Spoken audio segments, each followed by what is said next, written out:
Hello everybody, this is me Amin. And this is Alex. And welcome to another episode of Let's Talk About. Okay, I admit we're not doing LTA as regularly as we would like. There's so many things that we're doing now. We're covering EVs. We are also doing TikTok live shows every week. And on top of that, we have LTA. But, I'm saying I really enjoy doing the show. I really enjoy talking to Alex and talking about the latest topics and really getting into the nitty-gritty and the details and really giving our thoughts and opinions about what's going on.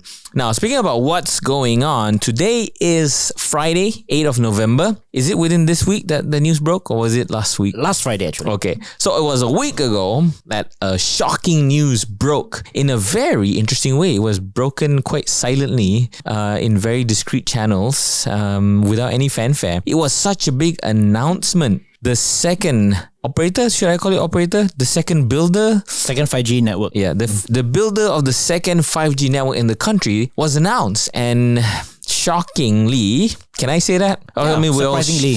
Surprise, because we're trying to be neutral, not trying to, we'll share our opinions, but we'll try to be as neutral as possible. And the winner of the award was U-Mobile. Okay, Alex, what we're going to do today is we're going to maybe just do a slight recap for those who don't know what's going on and maybe clarify on a lot of things. And then after that, we're going to dive deep, share what we think about what's going on, our thoughts and our findings, because I think there's a lot for the week that's already been going on. Yep. There's a lot of people been talking about this topic, but I don't think any of them understand this topic as intimately and as in-depthly as our very own Alexander. So I think we owe it to our audience and we owe it to the nation to really explain what's going on and maybe share some thoughts. What do you think? Are we okay to share some thoughts, and how deep are the thoughts that we can share? Yeah, I think let's start with how this came about, right? So maybe the state of 5G in Malaysia today. Yeah. So for those who don't know, right, Malaysia currently there's only one 5G network. Despite using Maxis 5G, Single Digital 5G or U-Mobile 5G, right? There's only one network in the country which is actually handled by Digital Nasional Berhad. Because a couple of years back, the government decided under Muhyiddin's administration that for 5G, it's going to be implemented under the Single Wholesale Network. So we've talked about that at length. So basically, it's going to be one state-owned network. Government makes the network, set on the network, and will be shared among all the telcos. So there's only one network called Digital Nasional Berhad. So all your telcos right now, your CDMU, TY, Second DG, Maxis, U-Mobile, Telcom and U-Mobile, they all subscribe to DNB. All telcos have the same coverage. And then after that, once we changed government to the current administration, the government decided that they evaluate the whole situation, and they announced last year that Malaysia is going to switch from a single wholesale network to a dual network model.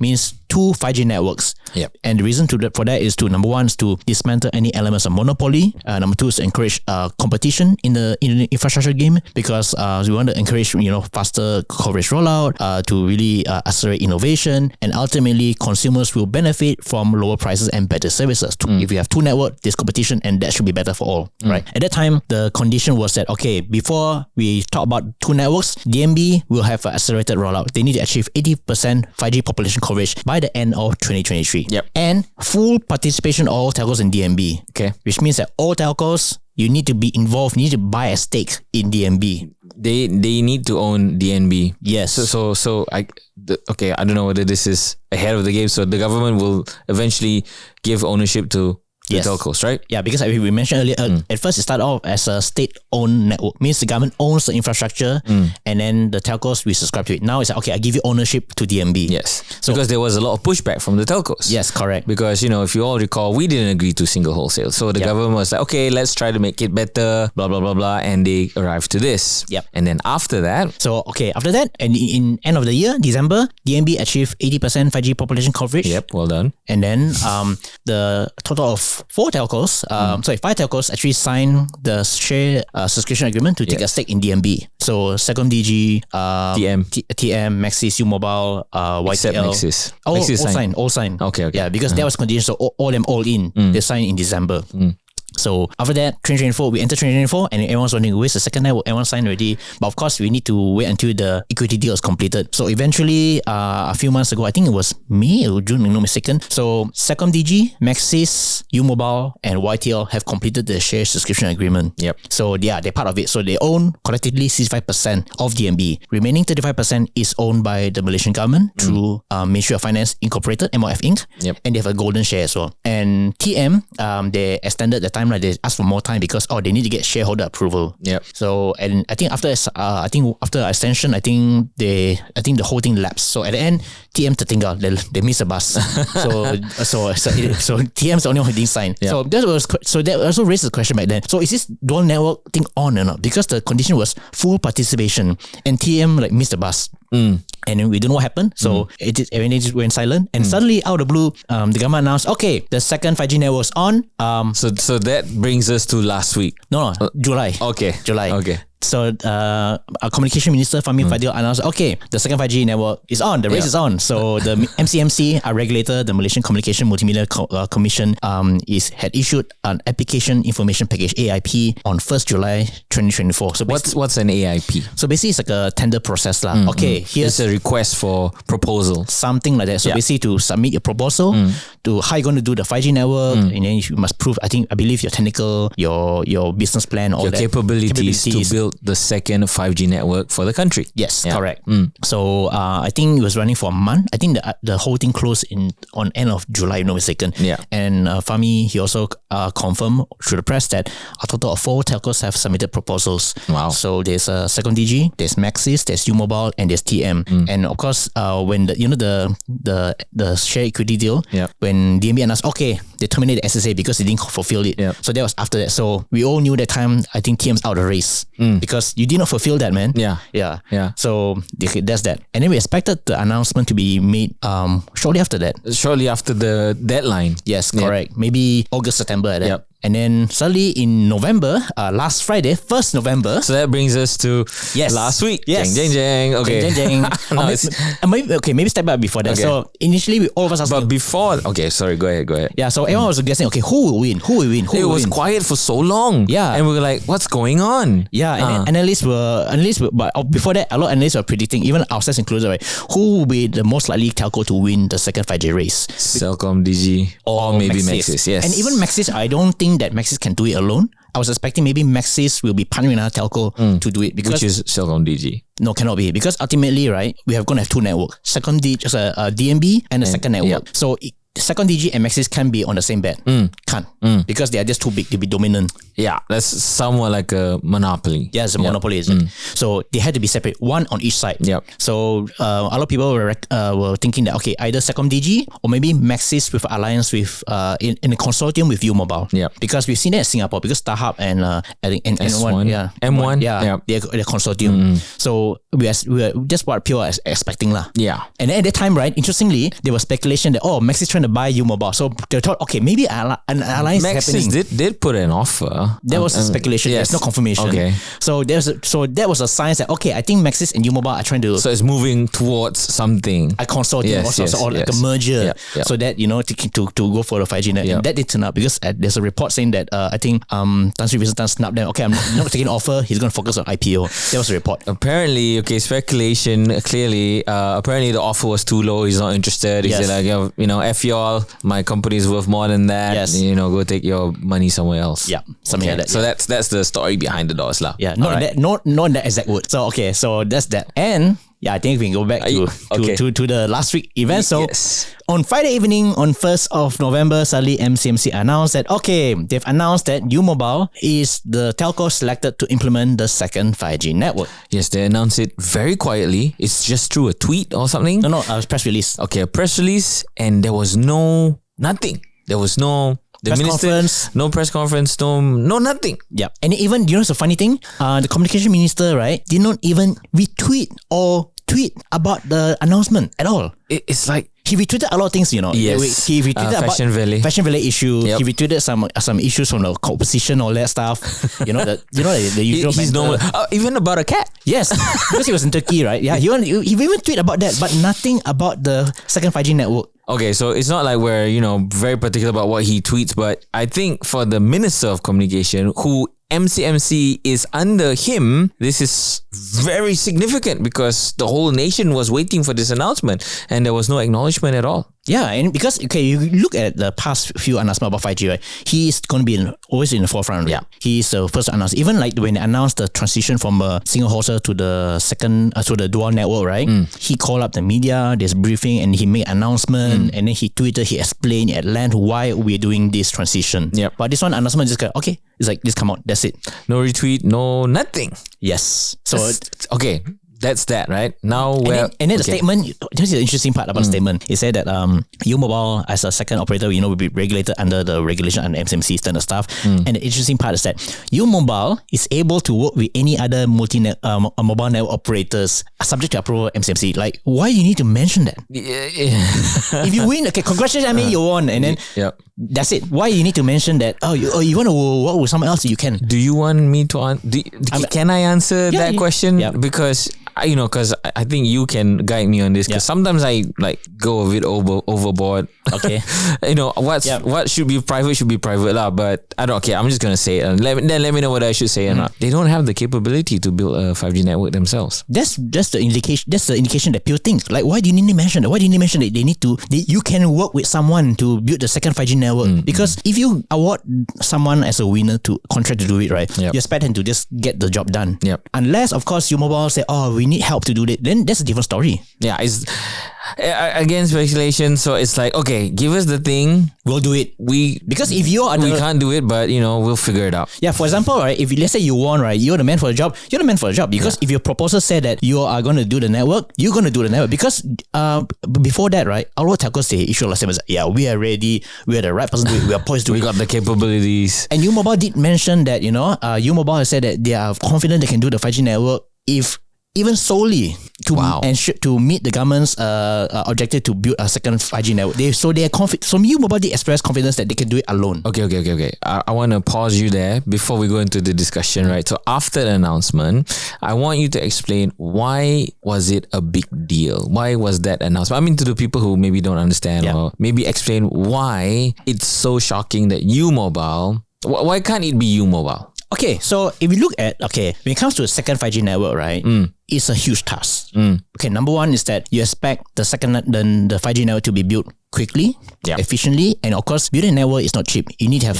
very strong financial backing. It's an infrastructure game. You spend a lot of money on infrastructure, you're going to take a while. You got to build first and then recoup later. Yes. Years later. Yep. You got to upgrade your infra, your network, everything, and you got to reach to, your coverage has to be big. Yeah, and I believe that there should be a KPI because, like, for example, DNB, right, they were supposed to hit 80% 5G coverage in 3 years. Yeah. But they got expedited rollout, they did it in 2 years. Yeah. From 0 to 80% in 2 years. One of the fastest 5G rollouts in the world. Credit two ways, credit is due. Wow. So for whoever going to take the second network, right, they need to meet or exceed that expectation. And the fastest way to do that and the most cost efficient way to do that is if you have a very strong financial backing. And number two is that you have existing network you can tap on. Yep. So like we mentioned earlier, right, the strongest players that are poised to win this 10 5G award was CelcomDigi and Maxis. And the reason why is this, because CelcomDigi, as a comparison, right, after the merger, they have a combined of 25,000 sites, and they've invested heavily in the past few years to integrate and modernize the network. Yeah, integrate, upgrade. Yes. I guess it goes without saying, CelcomDigi is reliable without a doubt. And then they've been investing a lot, right? So the target is to have 18,000 5G ready sites by end of next year. Right now, they have already integrations about 50% complete. 5G ready means they can just turn it on. Yes. If MCMC allows them. Giving a spectrum. Yes. Because they said that we got spectrum. If you give us spectrum, we can turn it on immediately because the network is 5G ready. Is that the most 5G ready sites of any telco? But when it's completed, yes. And then the next contender will be Maxis. Yep. Okay.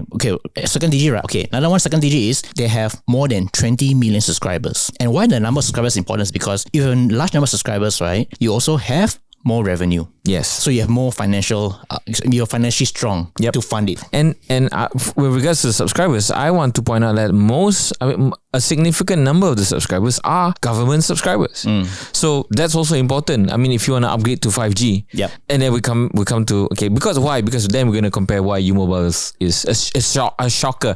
We're not going to say why they shouldn't be, but they're not the front runner. When it came to this, it's facts, right? So the next contender is Maxis, right? So Maxis, as mentioned in the latest statement, they have over 11,000 sites, and they have 12.7 million subscribers. Actually, based on the latest Q3 report, they have about, I think, almost 30 million subscribers now. So 11,000 sites. And in comparison, I was about to ask you, how many subscribers does U-Mobile have? Okay, among the contenders, right? Here's the thing. U-Mobile is a private listed company. So it's the only private listed company among the contenders that submitted the proposal that you mentioned before, right? Correct. They're the only one. Okay, number one. So we're just trying to we're pulling information from random pieces. So I think one of the past statement when they announced that they wanted to go for the second 5G bid, they said they have over 9,000 sites nationwide. That's number one. Wow. In terms of number of subscribers, we don't have the latest data. The latest one we have is from their website, which says that they have more than 9 million subscribers in 2023. And subscribers, I don't know, because it's not up to date, so things might change. Yes, and the way you count a subscriber is different from. I mean, you can play with the numbers lah. Yeah, but the thing is, let's treat as 9 million. No, I guess for me the question is because they are because they are a private company, they are not scrutinized as diligently as a public company. So they can say whatever they want, basically. Yeah, but let's just assume it's 9 million is correct, but still far from the rest. 9,000 sites is far from the rest. So that's why for you want to appoint someone to do the second 5G network, I think the heaviest consideration will be your infrastructure. Is there who has the ability to turn on 5G as many places as possible in the shortest amount of time? Yes, and you're right. So infrastructure is an indication of capability, expertise, technology, funding, and the subscriber base that can take on like you mentioned, the funding that's required to support this rollout. And I guess for us to summarize this is if the announcement on Friday last week was Maxis got it or Celcom DG got it, we were like, okay, this is now happening. We're going to get a second 5G network. Yeah. and U-Mobile was like, what? Both of them didn't get it. They were like, and then U-Mobile was like, me? I got it. Yeah, it's kind of surprised. Even analysts also were shocked and surprised. Yeah. The headlines on Monday were also funny. So it's like, so why? Yeah. And another thing that raises somewhat of a concern is the shareholding. Yeah. So we try to find out. So we actually, because it's private limited, right? So we bought a document for SSM to get the breakdown. So based on latest information from SSM, which we extracted last week, 48.2% or 48.3% of U-Mobile is owned by Singaporean-based Straits Mobile Investment Private Limited, and followed by His Majesty Yang di-Pertuan Agong Sultan Ibrahim, who holds 22.3%, and then there's Magnum Berhad at 7.8%. A Singer Malaysia, Singer, for those who don't know. So all the other small companies are basically TSVT's company, and also some other companies. So other companies as well, like some develop Berjaya Infrastructure, and some all TSVT, and some individuals. There's also Digital Nasional Berhad and other small, not much lah. So the other individuals are mostly 10%. So no government entity owns any part. Got PNB 1.1%. Okay. Korporasi Angkatan Tentera Malaysia 0.7%, negligible. Compared to I think Celcom DG, I think they have a lot of big names there as well. Yeah. So that's shareholding. So that's a concern. So you are awarding Malaysia's very crucial infrastructure to a company that's half owned by Singaporean. Yeah, half owned by Singaporeans. Okay, so I guess we've uncovered the fact that why is U-Mobile a surprise? And then we thought that Celcom DG could do it, Maxis could do it, and that didn't happen. So I guess we're going to split it out into maybe two more segments in this conversation. Is maybe, should we talk about the Celco?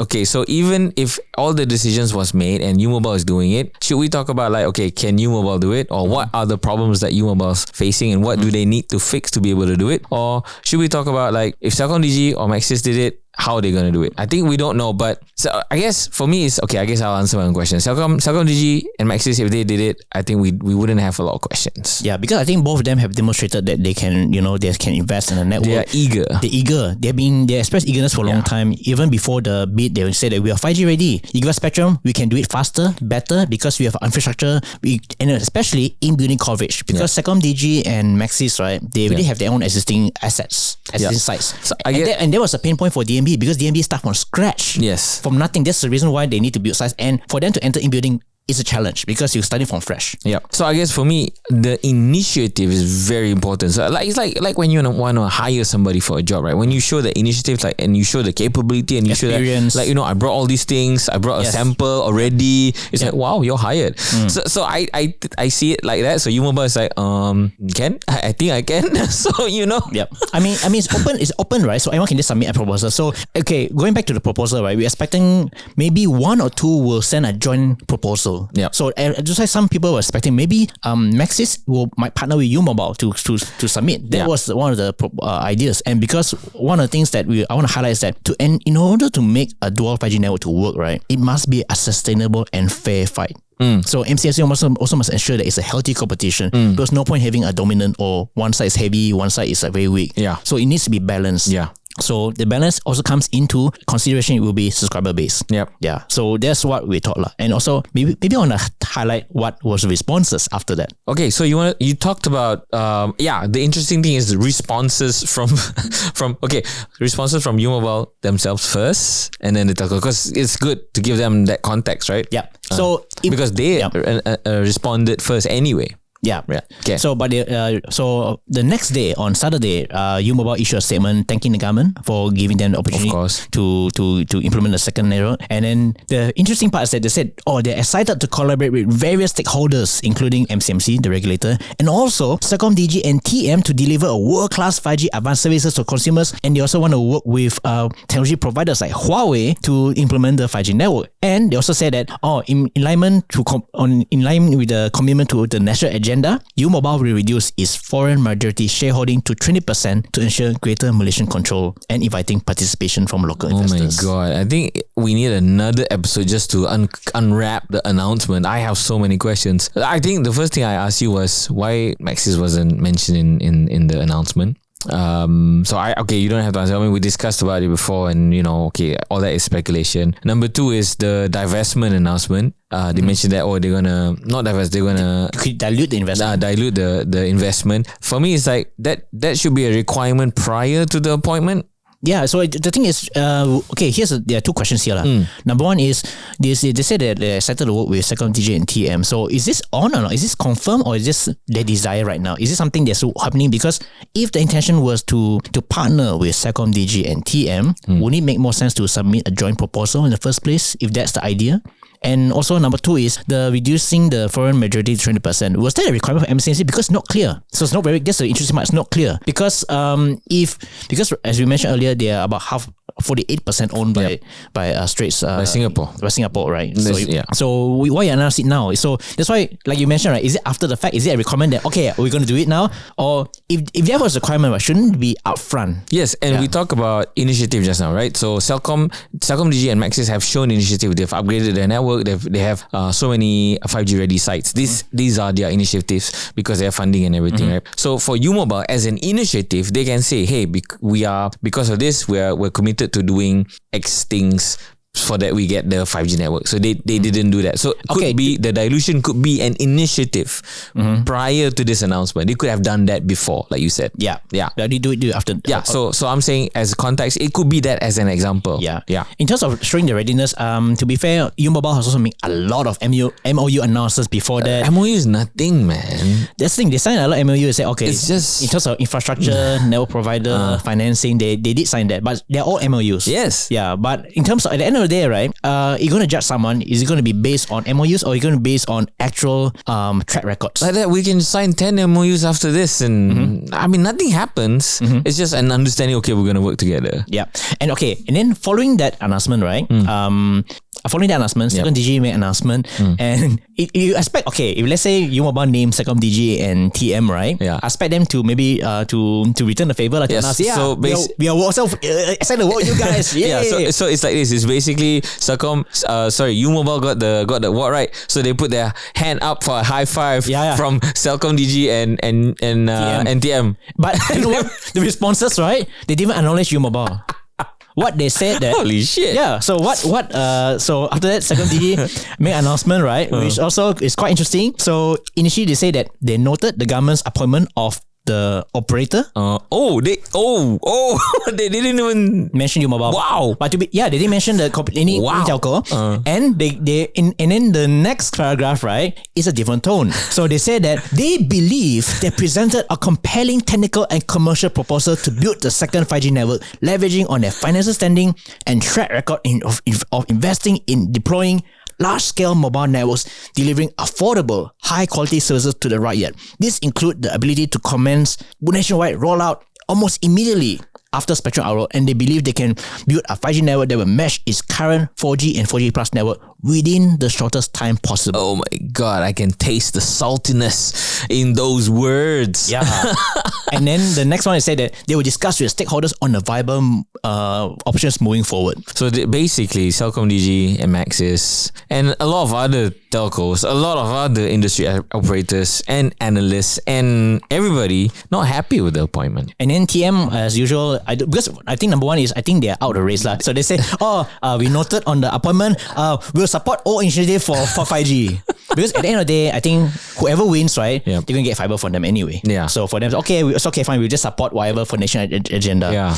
And Maxis, also similarly, they also shared that, that somewhat a similar tone as CelcomDigi. They believe that, they are the well poised to build the 5G network. Let me try to find the statement. Okay, it says here, our extensive coverage of Malaysia with over 11,000 mobile sites nationwide can be readily upgraded to deliver the best 5G experience and advance the nation's digital development. And a substantial percentage of our mobile sites are already fiberized. And we are accelerating our fiberization efforts to support even faster 5G speeds. And then they highlighted that their 5G network would have taken far less time and resources to cover the same percentage of populated areas that the current 5G network covered. Wow. And they emphasize that they will also provide in-building 5G coverage in those areas. Oh, that's important, man. Yeah. 5G lacks in-building tremendously. And then they also mentioned that they will engage with the MCMC to understand the rationale for the decision on why they picked that telco. And they also didn't mention. Yeah. Wow. And consider its options after discussing with all stakeholders. It's basically everybody's really pissed off. Yeah, you can tell. What that tells me is that, okay, while U-Mobile was so eager to mention Maxis, CelcomDigi and TM, and TM didn't, all the other operators that were mentioned in U-Mobile statement didn't reciprocate, means like they didn't even talk to each other to get a cohesive statement out. Yeah, so that's the weird thing. So that's why if the idea was to collaborate with other telcos, right? I should be talking to you already. Okay, bro, I'm gonna do this. Yeah. This is my statement. Can you take a look at it, approve it? You're okay with it? I'm gonna come up with it, and then you can come up with the same thread or same message with your tone of voice. Yeah, at least that. Or another one is if there was a whole original idea, right? Yeah. Shouldn't you submit a joint submission? Okay, the winner is this. I mean, okay. Yeah. I guess the joint submission thing was already cancelled out when U-Mobile and Maxis didn't come together when there was announcement. Besides that, because U-Mobile statement is they want to work with CelcomDigi and TM. Shouldn't you submit? Either one of them. Yeah. I don't know. I mean, because I think U-Mobile and TM should work together because TM is already out of the race, and if they want to be in the race and that's a good joint venture because U-Mobile is privately owned, TM is obviously GLC. It's a good balance lah, and it didn't happen. But yeah, I mean your point. It's they should submitted the joint proposal from the start, but they didn't. So basically that tells me that wasn't the intent in the first place anyway. Saying this statement means, hey guys, I got this, you didn't, but yeah, I'm gonna work with one of you, and for me, it's a big trump card to say, hey, you want 5G or not? How important is 5G to you? And eventually, you gotta work with me because I got the license. Yep. Yeah, so a spectrum. At the end of the day, that's what it means. Fundamentally, that's why everybody's pissed off, and that's why I think we are quite annoyed by what's happening. Not just us, I think a lot of people are also curious, like why did telco with less subscribers, less sites, less revenue got the job? Foreign ownership. And before, with significant foreign ownership, get the job. And this is a very important national infrastructure. Yes. And you want to be controlled mostly by Malaysians, and you want to give it to a company that has the capability and track record of delivering to implement this job. Yeah, a lot of people also have not mentioned about how significant 5G is. It's not just another network. It's going to be something that's going to power our future. All devices will be 5G connected. Even I believe cars will be 5G connected. It is a significant resource, significant security risk, and significant privacy risk to allow other entities to see what's going on. And with a company from Singapore having a significant shareholding, despite it being diluted later, for me raises a lot of red flags. So that's why we're questioning this. That's number one. Number two is their capability. Number three is whether they can fund it. And then number four is, why did they get it in the first place? That's the biggest question. So I think a lot of people are asking the same question. Why is it? And some speculating online, it's because of that important shareholder. Yeah, there's a lot of speculation. And I guess we also are aware of that boundary, and that's something that we don't want to cross. Yeah, but ultimately MCMC, we cover the facts, right? The facts. Yeah. And then ultimately MCMC needs to come out and explain why U-Mobile was picked, because they need to assure that they pick the right person, the right telco for the benefit of Rakyat. If they really believe that this is the winner, they need to justify. Yes. So everyone's waiting for that answer. What's the criteria? What's the reason? Yeah, that's a very good point. And eventually they did explain. Again, like they did explain. So they released another statement with a bunch of FAQs on that was this week. On this week, on Wednesday night, just before the Parliament session on Thursday. Because a question will be raised in Parliament, and obviously when it's raised in Parliament, it needs to be answered, and it was answered, and it raises more questions. Okay, what was the question? Before the question that was raised, what was the question that was asked in Parliament, and what was the answer? So basically, I think the general question was why was U-Mobile picked lah? So yeah, basically simple question. Our question lah. Yeah, why were they picked? Yep. And then how MCMC responded is that who from MCMC responded? You need MCMC the statement. It's a letterhead statement. But in Parliament somebody responded. First was the announcement from MCMC first. Okay, Only then the minister used that statement. Okay.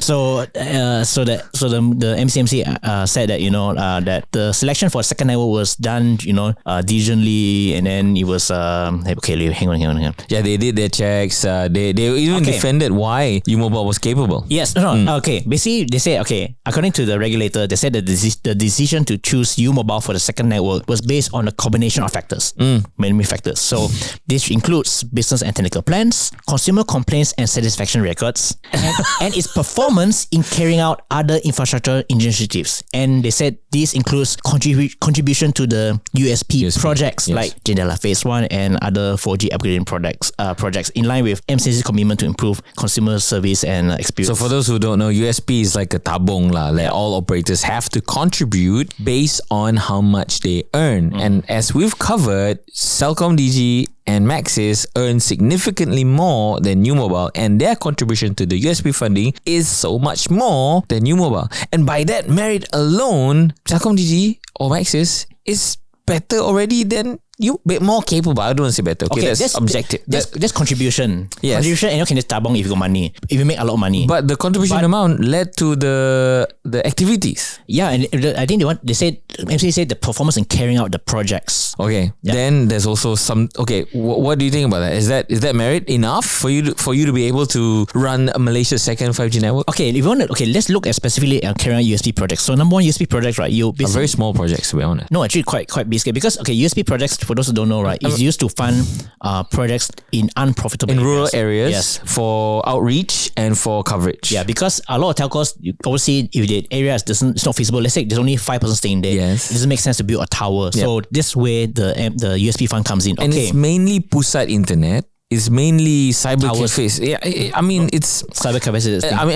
pusat internet is like places where people who don't have computers and all that can go there and do their thing, and it's also, all funded by the telco, but it's from the USP funding. Yeah, and also the towers in rural areas as well. So 4G towers, upgrading towers and all that is part of USP projects. So even if you look at that, right, and then we also do a quick check on the Jendela Phase 1 because they mentioned Jendela Phase 1, right?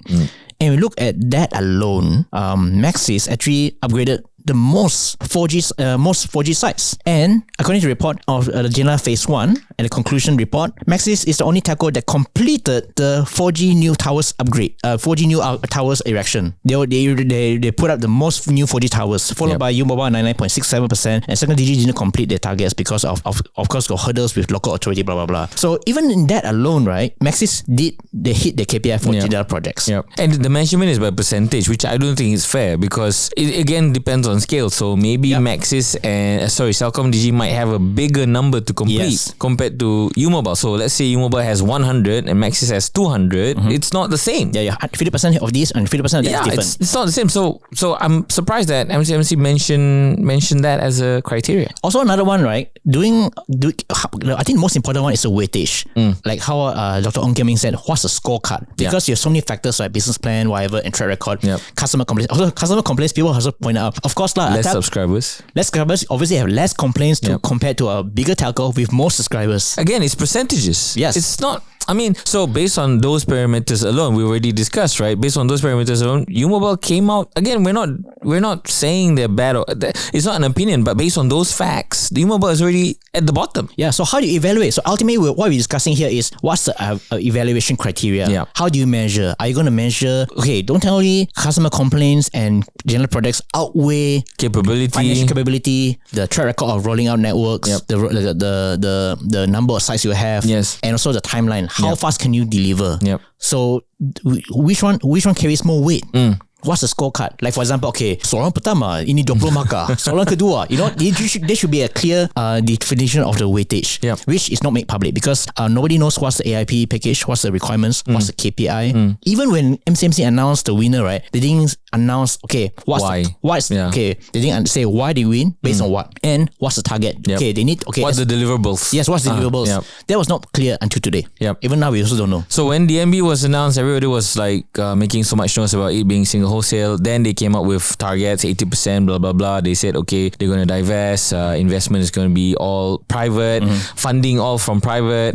This one, like it's like they didn't learn anything from DNB. In fact, I think this makes the whole DNB thing look so well organized. Yeah, it's much better. It's much clearer. And then also in the MCMC statement, right, they said that the second network will be 100% privately funded, and the government will not pay a single cent to it. So basically, that's it. Do you buy that? Well, that's what they say. So it's black and white. Okay, based on track record or based on that's what they say, but in terms of deliverables, no. Basically, that's what MCMC says, black and white. So it's probably funded. So we got to hold their word to it. So because comparison with DNB, right? DNB was a government-led initiative. So DNB, it started with 500 million injection from MOF. So government gave 500 million as a startup capital, and the rest will be probably funded.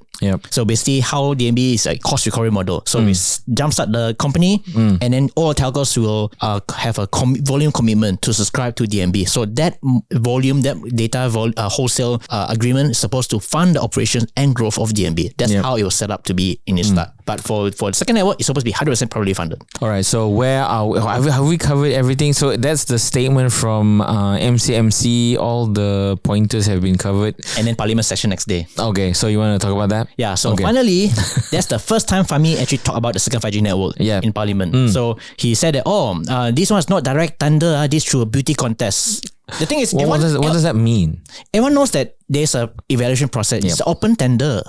We know that there are 4 telcos submitted. Nobody's accusing government of directly awarding U-Mobile. It's through a tender process. People just want to know why out of the 4 contenders, U-Mobile was picked. And then he mentioned that himself and his deputy, Teo Ching, were not involved in the evaluation process. That's all done independently by MCMC. Okay. Yeah. We didn't ask that question. That doesn't matter to us. Yeah. And I just want to know why were they picked among the rest, and that's not answered. And then we're here today. Yes. So, and here's the thing, it's like I'm just disappointed that nobody from the opposition actually raised any concerns. Yeah, we actually quite expected a lot of people from the opposition to say the things that we're saying right now. Yeah, actually a lot of critics, right, are actually from the government.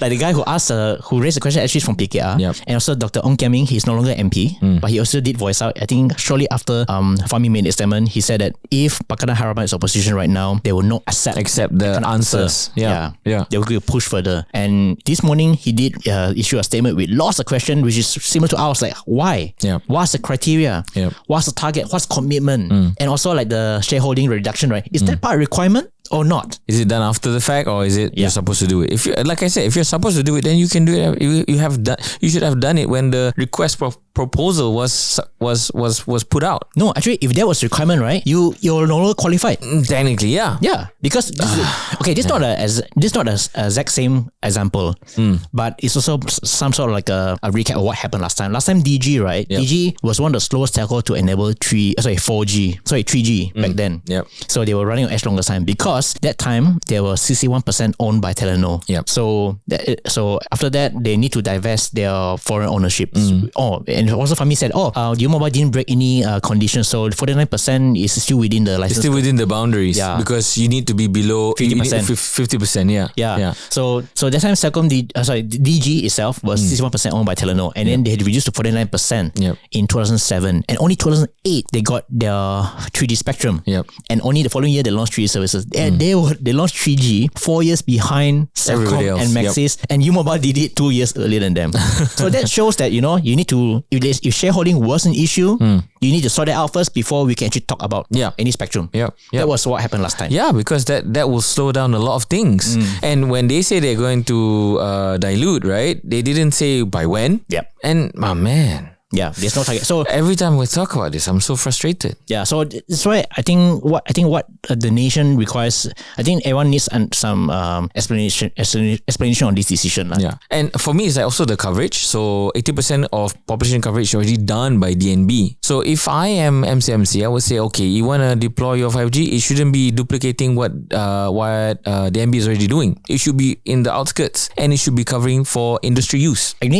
believe that there should be overlap, because that's what competition is all about. But there needs to be like a margin. Yes, they also need to have some KPI. Okay, you need to focus on this area and this area by when, or at least 100% coverage by when. We don't have that KPI. Like for me, my biggest concern is the lack of attention made to industry deployment for 5G. Yeah. Because the biggest win for 5G is when you deploy it into devices, into IoT stuff, like industrial stuff, like cars, drones, monitoring equipment, so many other things, and nobody's looking into that. Yeah, and that brings another attention. So, like for example, one reason why Celcom, DG and Maxis is poised to be one of the big contenders, because they already have existing enterprise clientele, so they know what the customers want. So that's one of the factors why they believe they are the potential winners. Yes, based on that also, we see that U-Mobile has minimal.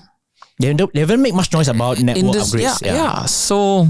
All right. Okay. So Alex, I believe we've covered pretty much everything, and I'm really sad, man. This is a really sad state that we're in. What do you think? I think MCMC has a lot to answer, because other people are unconvinced that they picked the right telco to do the job, because as we mentioned, all the indications, right? Like what can bring U-Mobile bring to the table that the other two candidates can't? Yes, that's the thing. And then can they do it alone? Yep. Yeah, because if you want to pick someone, they got to do it, man. If they had to target someone, who will it be?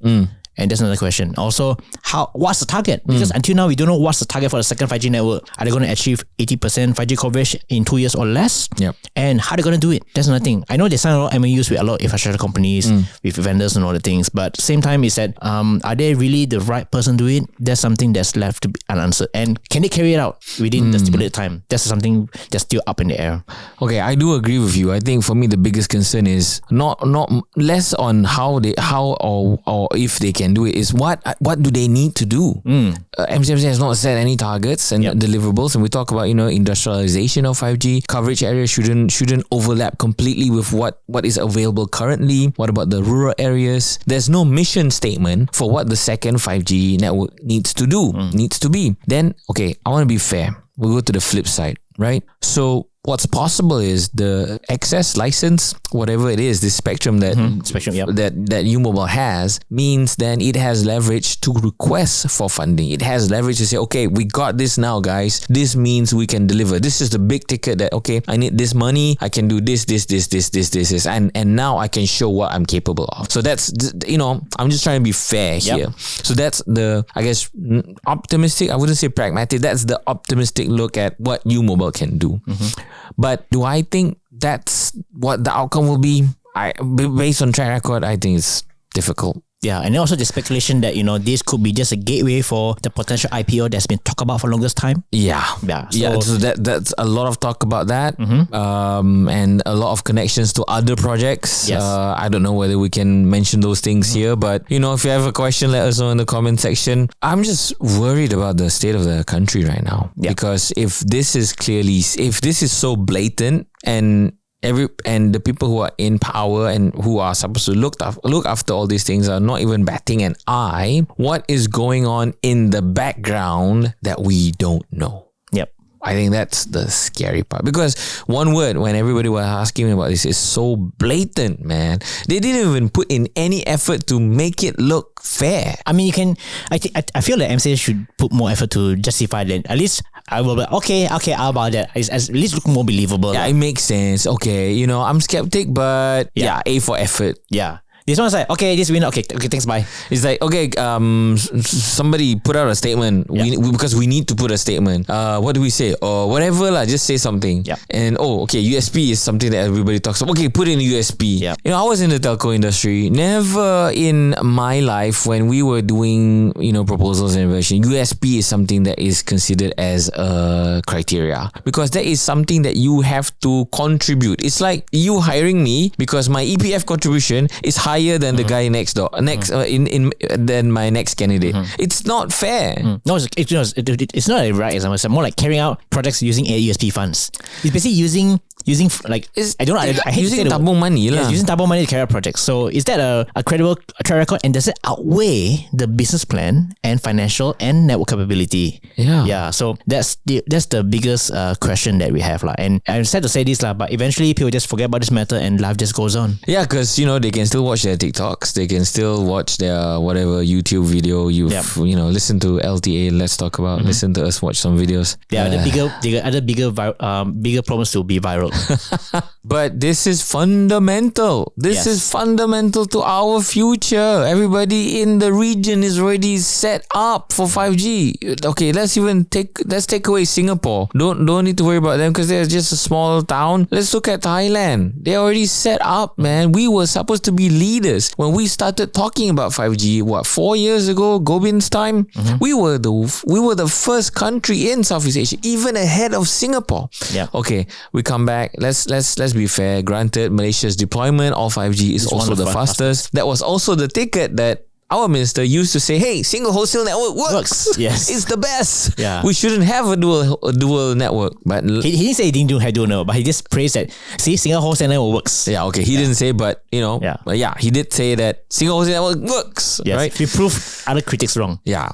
Now, less than 2 years. How many years already he has been minister? 2 years. 2 years? About 2 years, yeah. We are in this state. And I'm just worried that is it sustainable, and also ultimately, right? So so much praise is given to DNB, right? Yeah. Can it sustain in this situation now? Because now it's going to dual network. Yes. Yeah.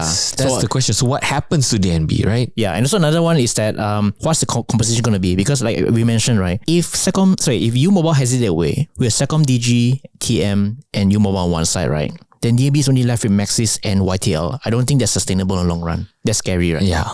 I hope the industry players, because I know a lot of industry players. I mean, we talk to a lot of people and many have raised concerns privately to us about these things. I hope, they have the ability to do the right thing and do the country justice. Yep. Anything else you want to add? Oh my God, this is the saddest ending of an episode, man. Well, that's it for me. All right, everybody.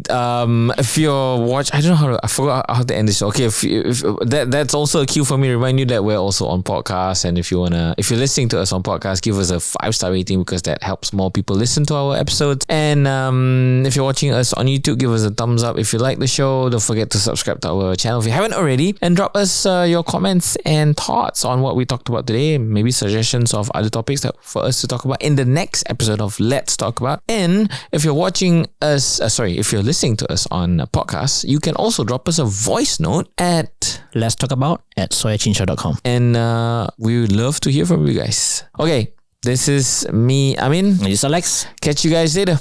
Bye.